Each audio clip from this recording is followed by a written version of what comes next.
Welcome back to another exciting video, and what we're going to talk about today is my never-ending quest for guitar picks has finally ended.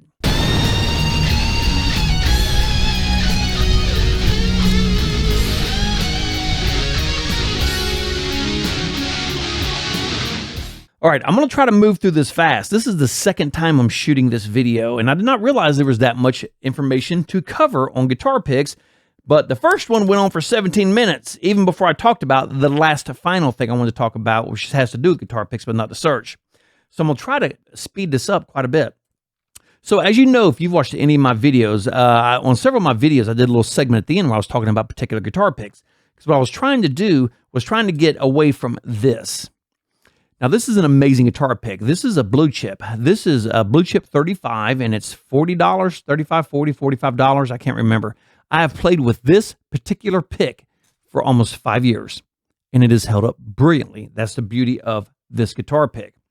But after playing with this for so long, there's a couple of things that I kind of started figuring out in my own playing of the route that I wanted to go. And it's kind of like, you know, a different story, but how I ended up with the Ibanez. It's the same premise as that. So I wanted something that had a tone like this, a little darker tone, very warm. This has that. Not too big, not too small, which this is. This has a pretty decent attack because the material is so smooth, the string will roll off of it, but it still had, when I bought it, quite a bit of attack. Now you can see it's worn down quite a bit. But I needed something that I had just a little more, because when I hold my pick normally, I don't know if you can see that, but there's virtually nothing sticking out. So when I had to, you know, songs being the only guitar player that I had to strum, I would have to turn the pick over to get to one of these bigger, rounder sides, and then strum with that. And then when it comes, you know, rock and roll time, I'd flip it back around. So I thought there has to be something better. There has to be one pick that will do all of this. So that started my journey. And I went through and I bought, and like I said, this is just a smattering. This is just the picks that I have narrowed it down to. Now, some of these are repeats in here, but after playing just, oh my God, dozens and dozens and dozens of picks and buying all these stupid ass things, I finally got to the point where I started to narrow it down. Now, like I said, I had played that this little teeny tiny ass thing for a long time. And what I did is so you know how this works, is I would get a pick, I would play it for 3 to 7 days if it was something I liked. If it was a shitty pick, I would just ditch it instantly. And after about day 3, I kind of gave me an idea if it was something I wanted to play further. And if I did, I would play it for like a week or so. And if I just kicked it out at day 3, then I just absolutely just could not get along with the pick. For instance, this John Petrucci, I just could not get along with it at all. So I played it for about 3 days, kicked it to the curb. But what I was looking for is, like I said, something that had not as much attack, something a little warmer, something that had some grip, and something that had a little more size, something that gave me a little more real estate here in the hands, but something that I could also strum with without having to move the pick around. So after trying, and I think I actually talked about this in a previous video, this pick that I have now lost. Here it is. Now, real quick, what I want to say, I got to say this. Please subscribe to my channel. 4.3% of the people who watch my videos are subscribed to my channel. 4.3. I had over 10,000 hours of video watched last month. That is insane to me. 10,000 hours is insane to me. And only 4.3% of the people who watch it are subscribed to my channel. Please subscribe to my channel because that helps us out tremendously in what I do. Please share the channel. Please like the channel. And, you know, just, I'm going to try to get to 10%. If I can get to 10% of the people subscribed, I'm going to be happy. 4.3 is ridiculous. So please subscribe to the channel and on with the video.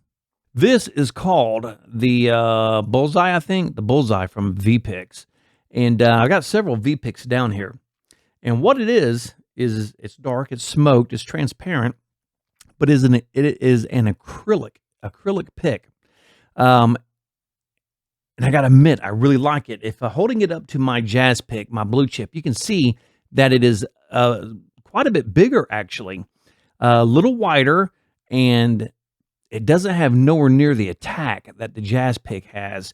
Now, this one's got a bit of wear on it, so let me get one that doesn't. You can see here the difference in the attack on the end, and that's what I wanted, something that did not have so much attack, something that wasn't so snappy and poppy on the strings. So what I did is when I started with the V picks, and it was kind of an odd thing I went through. I started with this full size because I wanted something that didn't have as much attack on it. And I really liked this pick. Nice, firm, thick pick. I moved on. I found one that had holes in it, the same pick, and it was clear. Yeah, this looks pretty damn cool. I like that. And this is called I have no idea what this is called. The Euro 2. Personally, a Euro, Americana, I don't think that matters one iota. But for some reason, it's called a Euro. So I guess it's super fast. And but this was the second iteration, which is essentially this pick in a different color with holes. So I thought, okay, now do they have something smaller? So I moved on and I found this pick. Now this is this is also a Euro. It's just a smaller. It's just a bit smaller. You can see it through the clear one, hopefully. It is a bit smaller than, the Euro 2. This is the Euro. But it had the holes in it. Grip was pretty good. Had enough real estate back here. I had a little more sticking out, but I wanted something with less attack. But it met all the other qualifications. It had a good, nice dark tone. It pick slides okay. It was grippy, a little more real estate here, a little more real estate here, but it still had all that damn attack, and I was still having to turn it to strum with it. And then I found this. Now, I did talk about this before on a previous video, and after testing all these picks out for all this time, I kept coming back to this pick. This is the Bullseye.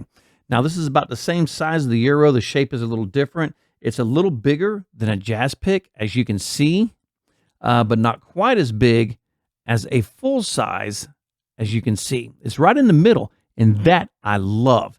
It does have a nice warm tone to it. That was very important to me. I think on the website, a lot of his stuff says that it has a very bright tone. I don't know what he's talking about because I got very bright picks, and they're not as bright as a lot of the picks I have here. The little Bullseye does have, it does offer a little bit of grip on it, and being that it's acrylic, it's a little sticky anyway. Pick slide's okay, the tone's good, the size is good, and if you notice, what they did is they rounded off the tip a little more. So it got rid of a lot of that attack. So now I can actually play with it, and I can strum with it without having to move it. And that I love. Absolutely love that. So they have another one that I found that I bought it, and it is called the Fusion. Now, I can't tell a difference between the two besides one is smoked and one is blue. They're both 1.5 millimeter thick. They're both made out of the same resin, the same acrylic. One's blue.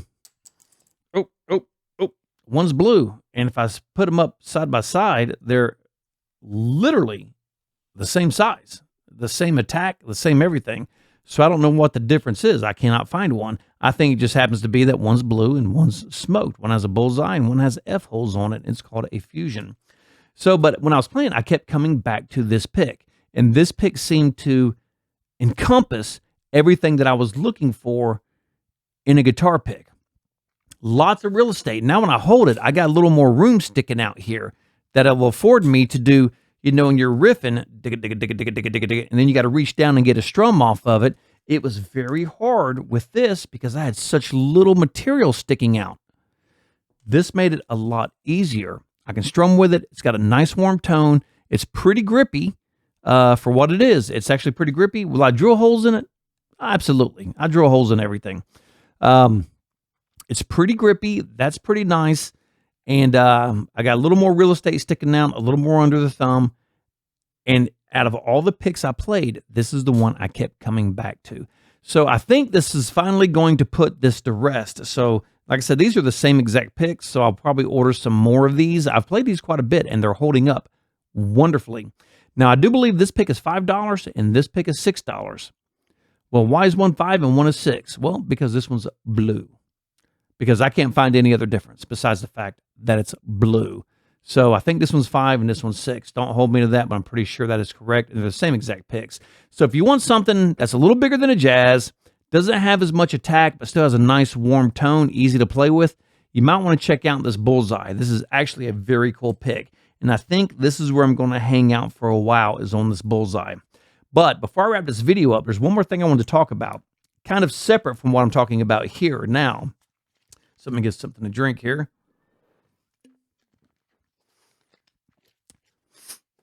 So one thing on my Quest that I noticed a while back, is when I would play at my very top speed. Let's say I'm just playing on one string.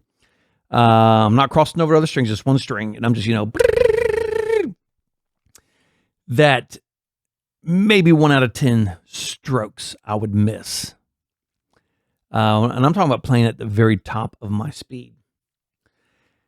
And it didn't matter. I mean, you can see here all the different jazz picks that I have tried. And it just goes on. And this isn't even all of them. This isn't even close to all of them. I mean, it just keeps going. I got jazz picks out the wazoo that I have been trying here. Did I have one of these in there? Yeah, I got one of those. All right. And this is probably, oh, no, this is a different one here, different material. So that's just in this batch. This isn't the other picks that I have laying around. That's just in this batch, these jazz picks are. But one thing I noticed is even on all of them, some more than others, this one just happens to be very slickery, this blue chip. But I'm going to say 1 out of 15, I would miss the stroke. And I just always chalk that up to me just playing so damn fast. I'm at the top of my speed. Not that I'm playing like, I'm the fastest guy. That's not what I'm saying. At the top of my speed, which hell may only be half of yours. Who knows? But I would notice that I would miss, maybe 1 or 2 out of 15 strokes. And I just kind of chucked it up. That's how it is when you're trying to play at that speed. So what I did is one of my subscribers, TJ, sent me some of these EVH picks. Now, these are the 60s. Super flexible picks. I played with this for about a month and a half, 2 months, nonstop. Because it was so hard for me to play with coming off of a jazz pick. I really struggled with this because it was just so flimsy. You got a string bouncing, you got a pick bouncing. So now you got to make these huge strokes to get through the pick. Pick slides like a champ, dude. Absolutely a blast. Blast playing with this. But like I said, this kind of goes back to my Ibanez thing, and I didn't want to be pigeonholed, and that's a whole different video that I've been meaning to do forever and just never did. But what I did notice is this pick, because it is so flexible, a lot of real estate, and it's got that grippy shit on it, man, these knurls, it doesn't move at all. Brilliant, absolutely brilliant. But this is the same pick that supposedly Eddie Van Halen plays with. But because it's so flexible, it caused me to arc so much more. Because now not only do I have a string moving, because normally on a thick pick, the string will move, but then the pick will flop through the string. On a thinner pick like this, the string moves, but now you still got to push this flexible ass pick through. So I'm literally having to move my hand twice as much as I am on this. So what I had noticed was, and I'm going to say, and I'm just using this as a marker. I'm not talking about speeds. This is a marker. So if I can pick 100 miles an hour with this one, right? And my standard picking with this was 120 miles an hour. Because this has just got so much flex, I couldn't get to 120 miles an hour with it. But if I ramped it up to get as close to 120 miles an hour as I could, and I'm 120 miles an hour is my top speed. I can't go any faster. If I ramped this up and tried to get this as fast as I could to 120, now I would have some missed strokes because there's just at that speed, there's so much flexing going on. But what I noticed is when I got back over to this pick, all of a sudden my top speed was 140 miles an hour. At 120 at my top speed, I was having, almost say 1 to 2 missed strokes per 15. Now, because of playing with this flimsy ass pick and it forcing me to push through the string so much, now I can play with this pick at 140 miles an hour and maybe have one missed, maybe 1 per 15 or 20. To where with this, 120 was my top speed, and I was getting 1 or 2 at 10 to 15. To where this, excuse me, at trying to get to 120, I would have, hell, I would miss 5 out of 15 because there's so much flex. I wasn't getting through the string, but it did force me to push in a certain motion that I wasn't doing before. And now it forced me to push all the way through and up. So not only has going from a very hard small pick to this big ass pick, not only has it caused me to pick faster, somehow amazingly made me pick more accurately, because now my follow through is so much better. And I'm going to relate this one thing when you're shooting a gun, and I just had my wife on the gun course, and we were talking about this because my wife had a bad habit. When she would shoot, she'd do this or do this. And I told her, I said, honey, I said, when you shoot your weapon, if it's a missed shot, it doesn't matter. Whatever happens, that never comes off the target until you're absolutely done. Because if you got to have a second follow-up shot, you can't be like, boom, boom. When you're shooting, you stay on target until when that bullet goes off, you don't move. You stay right here on target. Nothing moves at this point. And it's kind of the same thing that I equate to this, is now because of using this floppy ass pick and my follow through had so much follow through on this made me stay on target a little better. And it was an amazing thing to me. So because of this, I actually pick a little more accurately and added about 20 miles an hour to my top speed. Never in a million years would I thought that would have happened. Never in a million years. So on that note, I'm going to wrap it up right there. We've talked enough about picks and this, that, and the other tang.